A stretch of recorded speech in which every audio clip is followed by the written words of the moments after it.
الحمد لله الحمد لله رب العالمين والعاقبة للمتقين والصلاة والسلام على سيد الأنبياء والمرسلين وعلى آله وأصحابه أجمعين. أما بعد فأعوذ بالله من الشيطان الرجيم. بسم الله الرحمن الرحيم. ألف لام ميم ذلك الكتاب لا ريب فيه هدى للمتقين. صدق الله العظيم. اللهم صل على سيدنا ومولانا محمد وعلى آل سيدنا ومولانا محمد وبارك وسلم. اللهم صل على سيدنا ومولانا محمد وعلى آل سيدنا ومولانا محمد وبارك وسلم. اللهم صل على سيدنا ومولانا محمد وعلى آل سيدنا ومولانا محمد وبارك وسلم. سورۃ البقرہ کے فضائل بیان ہو رہے تھے.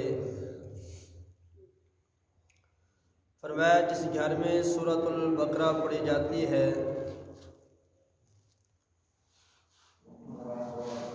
اس گھر میں جو اثرات ہوتے ہیں وہ سارے ختم ہو جاتے ہیں.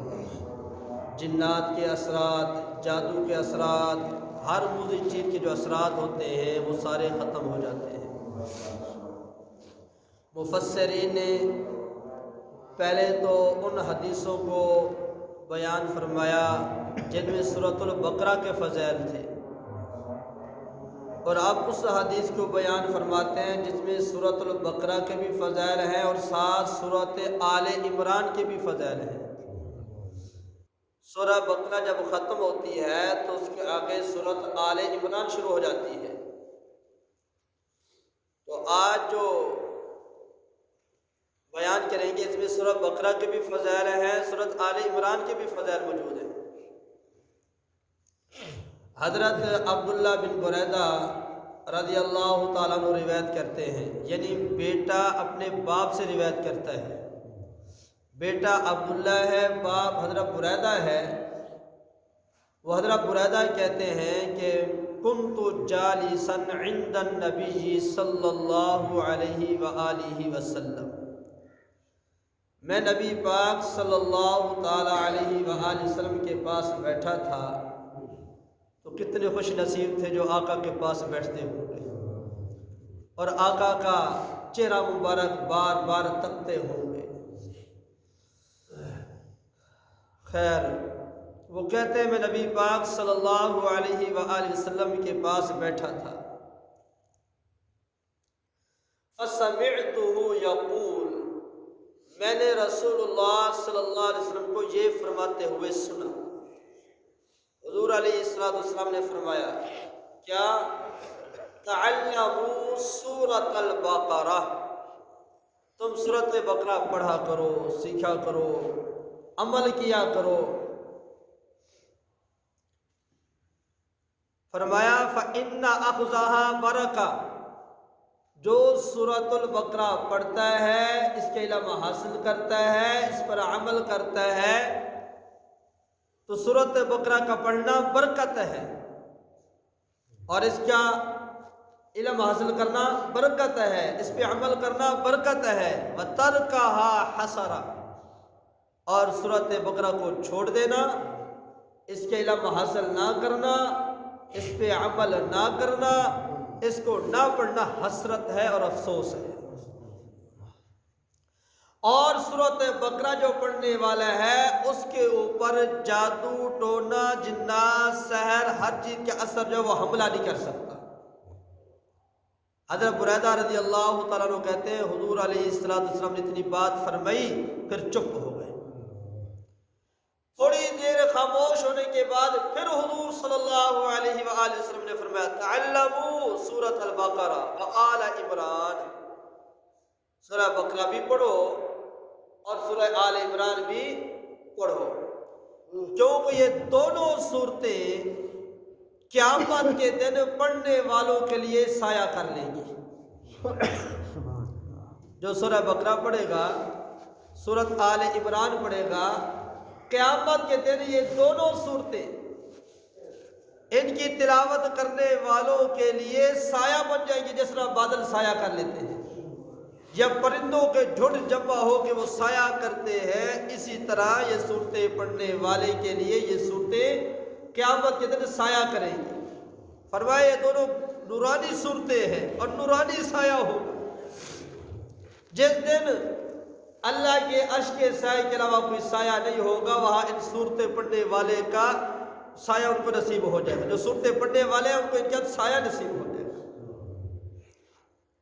اور فرمایا فَإِنَّ الْقُرْآنَ يَلْقِ صَاحِبُهُ يَوْمَ الْقِيَامَةِ، قرآن پڑھنے والے قیامت کے دن جب اپنی قبروں سے اٹھائے جائیں گے تو قرآن انسانی شکل میں، خوبصورت نوجوان کی شکل میں ان کے سامنے آئے گا۔ جو قرآن پڑھتا ہے، قرآن پہ عمل کرتا ہے، اصل چیز عمل ہے۔ پڑھ لینا کمال نہیں، پڑھ کر اس کے اوپر عمل کرنا ہی کمال ہے۔ جو قرآن پڑھتا ہے اس کے اوپر عمل نہیں کرتا، پھر قرآن بھی اس کو لعنت کرتا ہے۔ قرآن پڑھے، قرآن پر عمل نہ کرے، قرآن لعنت کرتا ہے۔ فرمایا قیامت کے دن قرآن جو پڑھتے تھے لیکن عمل نہیں کرتے تھے، قرآن ہار کی صورت میں ان کے گلے میں ڈال دیا جائے گا، اور قرآن کہے گا یا ربی اقضی بینی و بین ھذا، اللہ میرے درمیان اور اس کے درمیان فیصلہ کرو، یہ مجھے پڑھتا تو تھا لیکن میرے اوپر عمل نہیں کرتا تھا۔ آج کتنے ہیں ایسے قرآن پڑھنے والے، خواہ وہ حفظ قرآن کرنے والے ہیں یا نادرہ قرآن پڑھنے والے ہیں، قرآن پڑھ تو لیتے ہیں لیکن عمل نہیں کرتے۔ اصل چیز عمل ہے۔ آج قرآن پڑھ لیتے ہیں، قرآن بھی پڑھ رہے ہیں، گناہ بھی کر رہے ہیں، قرآن بھی پڑھتے ہیں، دھوکہ بھی دیتے ہیں، قرآن بھی پڑھتے ہیں، شراب بھی پیتے ہیں، قرآن بھی پڑھتے ہیں، سودی کاروبار بھی کرتے ہیں۔ قرآن تو پڑھ رہے ہیں لیکن اس کے اوپر عمل نہیں ہو رہا، تو قیامت کے دن یہ قرآن ہار کی صورت میں گلے میں ڈالا جائے گا اور کہے گا یا ربی اقضی بینی و بین ھذا، اے رب میرے اور اس کے درمیان فیصلہ کر، یہ مجھے پڑھتا تو تھا لیکن میرے اوپر عمل نہیں کرتا تھا۔ آج دیکھو عادت بنی ہوئی ہے، صبح کی نماز بھی پڑھیں گے، سورہ یاسین بھی پڑھیں گے، جتنی ہو سکی تلاوت بھی کریں گے، کوئی ایک پاؤ پڑھتا ہے، کوئی آدھا پارہ پڑھتا ہے، کوئی سپارہ پڑھتا ہے، لیکن قرآن پڑھنے کے بعد رشوت کھانے والا رشوت کے کاروبار میں مصروف ہو جاتا ہے، سود خور سودی کاروبار میں مصروف ہو جاتا ہے، زانی اپنے زنا میں مصروف ہو جاتا ہے، ظالم اپنے ظلم میں مصروف ہو جاتا ہے۔ قرآن تو پڑھا لیکن عمل نہیں کیا۔ مزہ تو یہ تھا جب قرآن پڑھ لیا، اب رشوت کھانے والا، لینے دینے والا اپنی رشوت سے توبہ کر لیتا، سود خور اپنی سود سے توبہ کر لیتا، زانی اپنے زنا سے توبہ کر لیتا، شراب پینے والا شراب پینے سے توبہ کر لیتا، ظالم اپنے ظلم سے رک جاتا، توبہ کر لیتا کہ اب میں شراب نہیں پیوں گا، اب میں ظلم نہیں کروں گا، اب میں رشوت نہیں نہ لوں گا نہ دوں گا، اور نہ میں سود لوں گا نہ دوں گا، کیونکہ میں نے قرآن پڑھا ہے، اب قرآن کے اوپر میں نے عمل کرنا ہے۔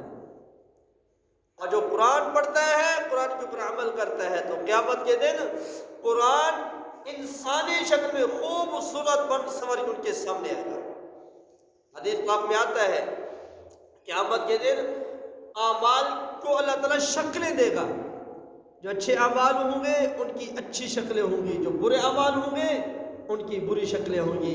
بچھو کی شکل ہوگی، سانپ کی شکل ہوگی، گندے شکلیں گندے عملوں کی سامنے آئیں گی. تو فرمایا قیامت کے دن جب قرآن پڑھنے والے قبر سے اٹھیں گے تو قرآن انسانی شکل میں خوبصورت ہو کر کے سامنے آئے گا اور قرآن کہے گا ہل تعرفونی، تو مجھے پہچانتا ہے؟ تو قرآن پڑھنے والا کہے گا ما اعرفک، میں تو تجھے نہیں پہچانتا، تو کون ہے؟ اب قرآن کہے گا میں وہ تیرا ساتھی ہوں جو تو دنیا میں مجھے پڑھا کرتا تھا اور عمل کیا کرتا تھا.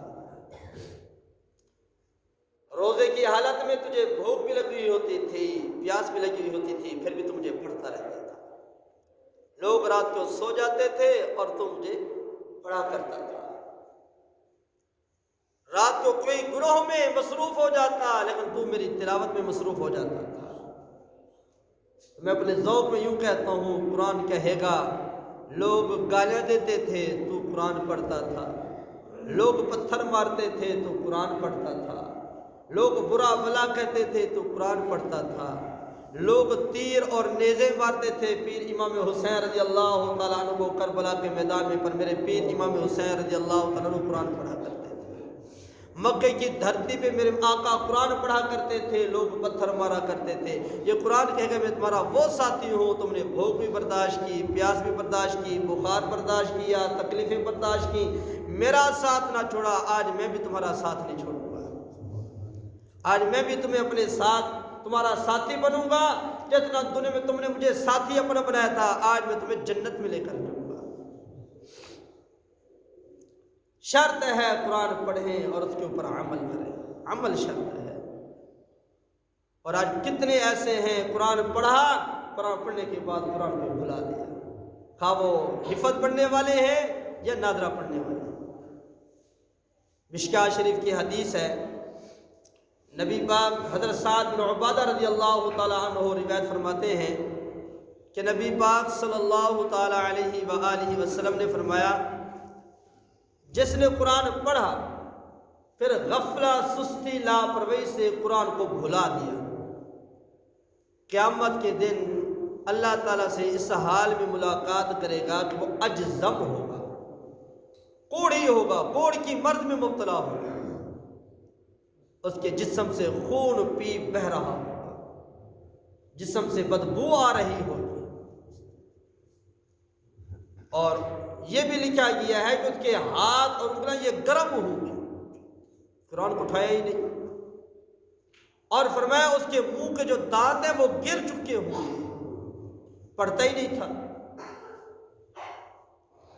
قرآن پڑھا، پڑھنے کے بعد سستی لاپرواہی میں بھلا دیا، خواہ وہ حافظ ہے یا نادرہ پڑھنے والا ہے، بھلا دیا قرآن کو.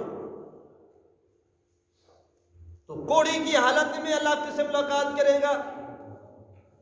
دانت گرے ہوئے ہوں گے، ہاتھ یا انگلیاں گرم ہوں گی. مشکاہ شریف کی حدیث ہے، نبی پاک صلی اللہ علیہ وآلہ وسلم نے فرمایا مجھ پر میری امت کے اعمال پیش کیے گئے، گناہ پیش کیے گئے، مجھ پر میری امت کے گناہ پیش کیے گئے، سب سے بڑھ کر اس گناہ سے کوئی گناہ نہیں تھا جس نے کوئی سورت یا آیت پڑھی اور اس کو بھلا دیا. یعنی سب سے بڑھ کر گناہ یہ تھا کسی نے ایک سورت پڑھی یا ایک آیت پڑھی اور اس کو بھلا دیا، اس سے بڑا کوئی گناہ نہیں تھا. آج ساتھی کہتے ہیں جی میں چھوٹا سا پڑھتا تھا، ایک پارہ حفظ کیا یا 2 پارے کیے یا فلاں فلاں سورہ مجھے یاد تھی، اب بس بھول گئے، اب تو دیکھ کر بھی نہیں آتا، اور اس پہ اتراتے ہیں جی کیا کریں بھول گیا. استغفار کرے، توبہ کرے، دوبارہ یاد کرنا شروع کرے. اگر بھول گیا تو بہت بڑا گناہ ہے. ایک سورت بھول گئی، ایک آیت بھول گئی، اتنا بڑا گناہ. اور جو سارا قرآن بھول جاتے ہیں، قرآن کو اٹھاتے ہی نہیں ہیں، تو میں اکثر یہ بھی کہتا رہتا ہوں، بعض مدارس میں ایسا ہوتا ہے، بعض جگہ ایسا ہوتا ہے کہ بچے پڑھتے رہتے ہیں اور جو استاد ہوتا ہے وہ زیادہ سبق دیتا رہتا ہے، جی جلدی جلدی ختم ہو جائے گا تو لوگ کہیں گے جی فلاں حافظ ہو گیا، فلاں حافظ ہو گیا، فلاں حافظ ہو گیا، لیکن اللہ کی قسم نتیجہ یہ ہوتا ہے بچے کو قرآن نہیں آتا۔ نام تو ہو گیا، حافظ بن گیا، آتا نہیں قرآن، استاد بھی مجرم ہے، شاگرد بھی مجرم ہے۔ تھوڑا پڑھ لے، 1 سال میں ختم نہیں ہوگا، 2 سال میں ہو جائے گا، 3 سال میں ہو جائے گا، 5 سال میں ہو جائے گا، لیکن بچے کے ساتھ ظلم نہ کریں۔ یہ قیامت کے دن اس کے وبال آئے گا۔ جب قرآن پڑھیں گے اس کو آتا ہی نہیں قرآن، نہ وہ تراویح میں قرآن سنانے کے قابل، نہ وہ پڑھانے کے قابل، اب نتیجہ کیا نکلے گا؟ یہ دنیا کے دھندوں میں پھنسے گا، دنیا کے کاروبار میں گھسے گا، کیونکہ قرآن کے قابل تو یہ ہے نہیں، نہ پڑھا سکتا ہے نہ پڑھ سکتا ہے۔ جب دنیا کے دھندوں میں جائے گا تو قرآن سے بہت دور چلا جائے گا، پھر نہ قرآن پڑھے گا نہ قرآن کے اوپر عمل کرے گا۔ اب سارا وبال کس کے اوپر آئے گا؟ آج میں ماں باپ کو خوش کرنے کے لیے بچوں کو پڑھاتا رہوں، زیادہ سبق دیتا رہوں اور ان کو اے کچھ نہ، ماں باپ تو خوش ہو جائے گا، اللہ کی عدالت میں میں مجرم نہ کھڑا ہوں۔ تو کوئی ایک آیت یا ایک سورت پڑھ کے بھلا دے، حضور علیہ السلام نے فرمایا اس سے بڑا کوئی گناہ مجھے نہیں دکھایا گیا۔ تو جو قرآن پڑھے گا اور اس کے اوپر عمل کرے گا تو انسانی شکل میں خوبصورت بن کے قرآن اس کے سامنے آئے گا۔ پھر حدیث میں آتا ہے کہ حافظ قرآن کو اللہ تعالیٰ عزت کا، وقار کا تاج پہنائیں گے،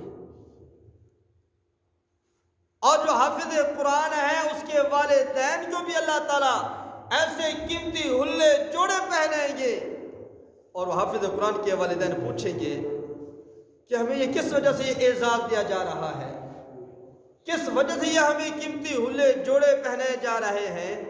تو ان کو جواب دیا جائے گا تم نے اپنے بچے کو قرآن پڑھایا تھا، اس قرآن پڑھنے کی برکت سے تمہیں جنت کے جوڑے پہنائے جا رہے ہیں۔ فضائل ہیں قرآن پڑھنے کے اور نہ پڑھنے کے نقصان بھی ہیں۔ پڑھنے کے فضائل ہیں، پڑھ کے بھلانے کے پھر وعیدیں بھی ہیں۔